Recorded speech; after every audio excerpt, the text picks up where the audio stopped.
그래서 그때 당시에 저는 이제 은행도 활용했고 군인공제도 활용했고 이렇게 했던 건데, 그 와중에 또 보험으로서 변액저축이나 이런 것들, 변액연금도 시작하면서 또 주식까지, 이런 식으로 네 가지를 다 쓴 거예요. 그러니까 은행사, 보험사, 증권사, 이 세 가지 금융회사를 다 쓴 거예요.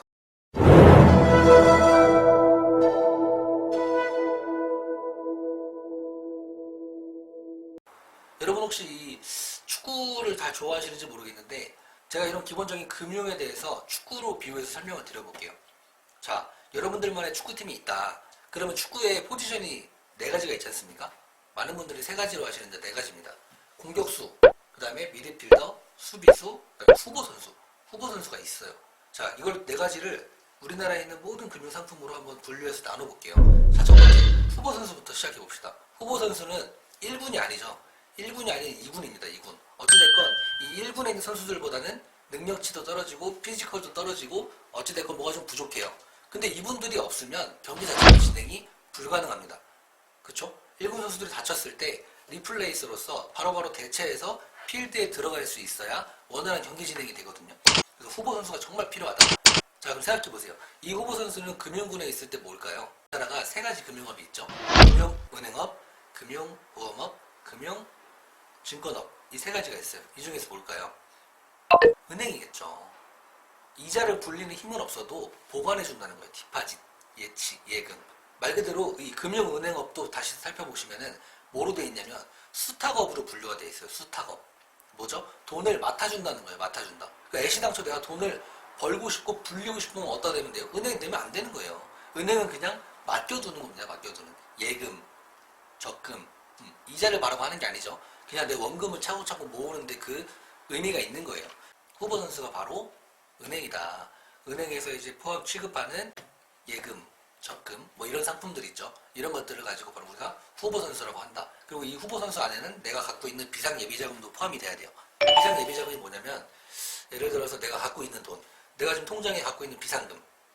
근데 보통 비상금을 어떻게 책정하냐면요. 이 비상금을 내가 외벌이에요. 그럼 외벌이면 6개월치 급여를 갖고 있는 게 적정하다고 봐요. 내가 맞벌이야. 맞벌이면 3개월치 급여. 그러니까 저 같은 경우는 월 급여가 대략 120에서 150이었으니까 제 통장에 얼마가 있어야 돼요? 못해도 900에서 1000만 원 정도는 통장에 갖고 있어야 되는 거예요.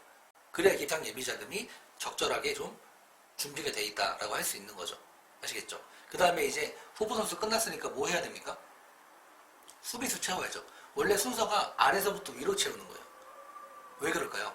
이거 잠깐 말씀드리면, 히니크 감독이 우리나라에 제일 먼저 오자마자 했던 게 뭐였냐면, 우리나라에 오자마자 제일 먼저 뭐 공격수부터 찾은 게 아니에요. 전국 여기저기를 떠돌면서 후보 선수들, 2군 선수들, 상비군들부터 돌아다니면서 찾았고, 그 다음에 수비수 찾았고요. 그 다음에 이제 박지성 같은 미드필더 찾고, 마지막 뭐 송정국, 뭐 이런 선수들, 안정환, 이런 사람들처럼 스트라이커들은 가장 마지막으로 찾았어요. 그러니까 항상 순서가 아래서부터 위가 돼야 돼요. 후보 선수, 비상 예비자금이 없으신 분들은 재테크를 하던 저축을 하던 뭘 하던 간에 이 비상 예비자금부터 확보를 해놓고 시작을 하셔야 되는 거고, 이게 있다고 하신 분들은 이제 수비수를 들어갈 차례예요. 자, 우리나라 축구 어때요? 넣을 때 되게 힘들게 넣는데 먹힐 때 되게 쉽게 먹히죠. 이러면 의미 없거든요. 내가 돈을 벌 때 힘들게 버는데 돈을 잃을 때 너무 쉽게 잃어. 쓸 때 너무 써. 이러면 당연히 부자가 될 수가 없겠죠. 그 얘기는 무슨 말이냐? 돈을 잘 지킬 수 있어야 된단 말인데, 돈을 지키는 방법이에요. 수비수는 말 그대로 보험입니다. 보험. 이 보험엔 종류가 있겠죠. 뭐 보정상 보험이 있겠고 저축성 보험이 있겠고, 그죠? 뭐 우리한테는 크게 두 가지 위험이 있거든요. 내가 예기치 않게, 생각지도 않게 너무 빨리 죽을 위험. 그러니까 조기 사망이죠. 조기 사망에 대한 리스크가 있고, 또 반대로 너무 오래 살아. 장수 리스크가 있는데, 이게 무병장수면 좋겠지만 많은 사람들이 무병장수하지 않죠. 오래 살수록 더 많은 질병이 발병을 해서 유병장수하게 돼요. 그죠? 옛날에는 뭐 50, 60살이면 죽었지만 지금은 70, 80, 90, 100살 돼도 잘 살죠. 왜?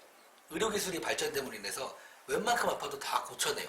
근데 고쳐낼 걸 고쳐내고 계속해도 뭐가 발생돼요? 우리가 몰랐던 질병들, 뭐 합병증부터 진짜 뭐 별의별 신기한 그런 질병들이 더 생기고 있어요. 이것도 오래 살게 됨으로 현대의학이 발전되면서 같이 생긴 어떻게 보면 그런 부작용이라고 할 수 있죠.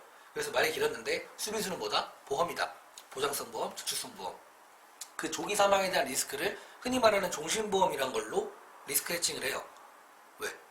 내가 한 달 내고 죽어도 어찌됐건 사망보험금 보장되는 거고, 내가 뭐 10년을 내다 죽어도 보장이 되는 거고, 내가 뭐 20년 납 종신보험을 가입했어. 근데 말 그대로 종신보험은 만기가 없잖아요. 그래서 내가 80에 주건 100에 주건 120에 주건 어찌됐건 내가 낸 보험료는 보험료 이상은 무조건 내가 수취할 수 있는 그런 구조가 돼 있기 때문에 보장성 보험은 종신보험으로 준비를 하시는 거죠. 이 안에는 뭐 실비 같은 것도 생명의 손해보험에 실손보험도 당연히 포함이 됩니다. 통칭해서 보장성 보험이라는 거예요. 그 다음에 저축성 보험, 불안정성에 대한 리스크. 내가 소득이 끊겨요. 경제활동기가 언제까지 유효하지 않잖아요. 내가 입사를 했으면 퇴사를 할 것이고, 입사해서 또 한 군데에서 30년, 40년 일하는 게 아니라 저처럼 전역하고 또 다른 직장을 구하고 또 다른 일을 하고 이렇게 할 수 있는 것처럼 내가 은퇴라는 게 꼭 60살, 65살에 오는 게 은퇴가 아닌 거거든요. 아니에요. 내가 지금 당장 퇴직했어. 또 어때요? 실질적인 은퇴 상태인 거예요. 왜? 경제활동을 하고 있지 않으니까. 그래서 우리는 항상 내 몸의 은퇴, 육신의 은퇴만 준비할 게 아니라 우리 경제적인 은퇴도 항상 꼭 준비를 하고 사셔야 돼요. 늙고 힘없는 나를 지켜줄 사람은요, 지금 바로 젊고 힘 있는 지금의 나밖에 없어요. 늙어서 누가 도와주겠어요? 한번 생각해 보세요, 여러분. 저희 옴짱걸레TV 여러분들도 부모님한테 용돈을 드리는 분도 있겠고 안 드리는 분도 있겠지만 아직까지 부모님한테 돈을 타 쓰시는 분들도 있을 거예요. 나는 타 쓰면서 내가 나중에 5, 60살 돼서는 내 자식이 나한테 좀 해주길 바래. 이러면 안 되죠. 도둑놈심보거든요. 그래서 어찌됐건 수비수, 이거는 기본적으로 내가 좀 준비를 해야 될 것 같아요. 내 보험, 내 연금, 은행에 내 저축, 종잣돈은 내가 좀 마련을 해야 된다. 자, 그 다음에 수비수까지 채웠습니다. 그럼 그 다음에 어떻게 해야 돼요? 미드필더를 준비해야겠죠. 미드필더는 뭐예요, 말 그대로? 박지성. 제가 생각하는 최고의 미드필더는 박지성입니다. 13번. 미드필더는 뭐예요, 말 그대로? 공격도 하고 수비도 하죠. 공격도 하고 수비도 한단 말이에요. 그러니까 공수 전환이 능한 선수가 미드필더가 되는 건데 마찬가지예요. 이 금융업 상품에 있어서 공수 전환이 가능하다는 얘기는 투자도 가능하면서, 그러니까 공격도 가능하면서 수비도 가능하다는 소리는 내가 이걸 통해서 수익을 얻을 수도 있고 반대로 손해를 지킬 수도 있다는 뜻이거든요. 이거는 뭐냐면 변액보험 생각하시면 돼요. 변액보험. 많이들 들어보셨죠? 변액보험. 뭐냐면 보험은 보험인데 이 보험금을 가지고 채권과 펀드 등에 투자를 해서 똑같은 보험이지만 조금의 더 수익성을 극대화시킨 상품이에요. 뭐 변액 때문에 손해봤다 이런 사람 많죠? 당연하죠. 해지하니까. 해지하고 유지하지 못하니까. 보험은요, 여러분, 어떤 보험이든 간에 내가 해지하지만 않으면 무조건 고객이 이기는 게임이에요.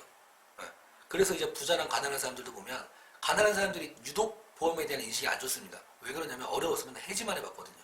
해지만 해봤으니까 이득 본 적이 없고 손해본 적밖에 없으니까 당연히 보험이 안 좋다고 생각해요. 근데 좀 부자들이나 돈 있는 사람들 보면요, 보험을 가지고 어떻게든 더 투자를 하고 보험을 가지고 어떻게든 더 자산을 확충하려고 그래요.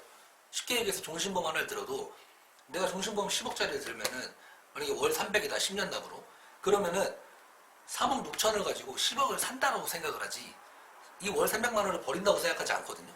근데 이 가난한 사람들은 이 30만 원짜리 보험 하나를 가입하면서도 내가 매달 내 월급에 30만 원씩 빼간다고 생각을 해요.